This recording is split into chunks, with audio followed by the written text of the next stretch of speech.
Good afternoon students, my name is Heena Kesar. आज हम anatomy का एक टॉपिक डिस्कस करेंगे। इसका नाम है एक्टिव एंड पैसिव ट्रांसपोर्ट।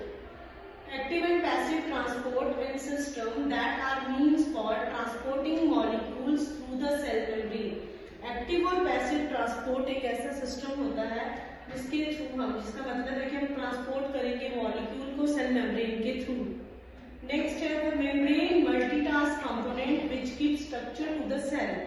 ये एक ऐसी मेम्ब्रेन है जिसका मल्टीटास्क कंपोनेंट होता है जो स्ट्रक्चर प्रोवाइड करती है, स्ट्रक्चर देती है सेल को। Cytosolic content from the outer environment, और जो प्रोटेक्ट करती है जो आउटर एनवायरनमेंट में जो साइटोसेलिक कंटेंट होता है उसको। The movement of molecule from in and out of the cell, जो मॉलिक्यूल की मूवमेंट है वो सेल के अंदर और सेल के बाहर होती है, जिसको गाइड करते हैं फॉस्फोलिपिड बाइलेयर, जिसपे स्टेनिंग होती है हेमोस्टेटिक स्टेट ऑफ सेल्स की। नेक्स्ट है जो phospholipid bilayer is semi permeable in nature.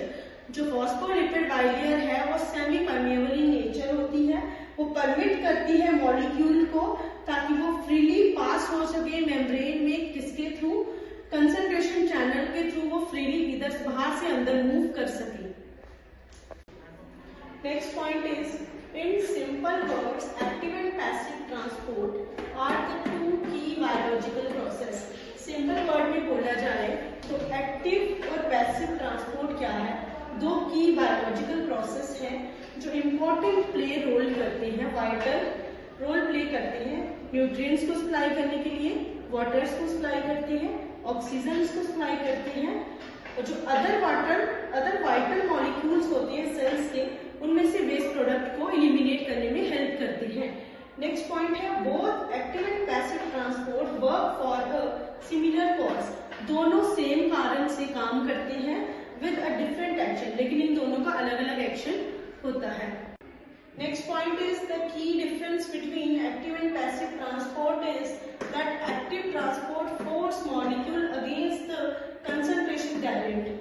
जो की होता है, जो डिफरेंस होता है एक्टिव और पैसिव ट्रांसपोर्ट का, वो जो एक्टिव ट्रांसपोर्ट है वो जो फोर्स होती है मॉलिक्यूल को किसके अगेंस्ट होती है, कंसंट्रेशन ग्रेडियंट के अगेंस्ट, ताकि वो हेल्प कर सके एटीपी एनर्जी के लिए। Whereas passive transport let the molecule to pass, और पैसिव ट्रांसपोर्ट क्या करता है, मॉलिक्यूल्स को पास करता है अक्रॉस द मेम्ब्रेन, किसके थ्रू, कंसंट्रेशन चैनल्स के थ्रू मेम्ब्रेन से क्रॉस करता है, और वो सेलुलर एनर्जी के लिए रिक्वायर्ड होता है। Next point is the main purpose of both transport system is transport molecule and ions cross the cellular membrane. जो मेन पर्पस होता है ट्रांसपोर्ट सिस्टम का वो होता है कि ट्रांसपोर्ट करना मॉलिक्यूल्स को और आयंस को अक्रॉस द सेल मेम्ब्रेन के अक्रॉस उनको ट्रांसपोर्ट करना। नेक्स्ट पॉइंट है जो external layer is made up of phospholipid bilayer. जो बाहर वाली लेयर होती है एक्सटर्नल लेयर, वो फॉस्फोलिपिड बाइलेयर से बनी होती है ताकि वो हेमोस्टेसिस कंडीशन में सेल्स को प्रिजर्व कर सके, और जो मॉलिक्यूल की एंट्री होती है, मटेरियल की एंट्री होती है, उसको रेगुलेट कर सके। नेक्स्ट पॉइंट है few particular proteins along with the semi permeable membrane. जो भी फ्यू पार्टिकल्स होते हैं प्रोटीन के, वो सेमी परमिएबल मेम्ब्रेन के थ्रू सपोर्ट करके मटेरियल को एंट्री देते हैं। Transport active transport is the movement of molecule like water, oxygen and other important molecule. Active transport का मतलब है कि मूवमेंट करना मॉलिक्यूल्स की, जैसे लाइक वाटर हो गया, ऑक्सीजन हो गया, और अदर इंपॉर्टेंट मॉलिक्यूल्स की जो मेम्ब्रेन के क्रॉस चाहते हैं, किसके अगेंस्ट, कंसंट्रेशन चैनल के अगेंस्ट, ताकि वो हेल्प कर सके एंजाइम्स की और यूज कर सके उसको सेलुलर एनर्जी के लिए। नेक्स्ट पॉइंट है it requires for the gathering the molecule like amino acid, glucose and ions inside the cell in higher concentration. ये रिक्वायर्ड होता है, जरूरी होता है मॉलिक्यूल की गैदरिंग के लिए, लाइक अमीनो एसिड्स, ग्लूकोज और आयंस, जो सेल्स के अंदर होते हैं हायर कंसंट्रेशन में।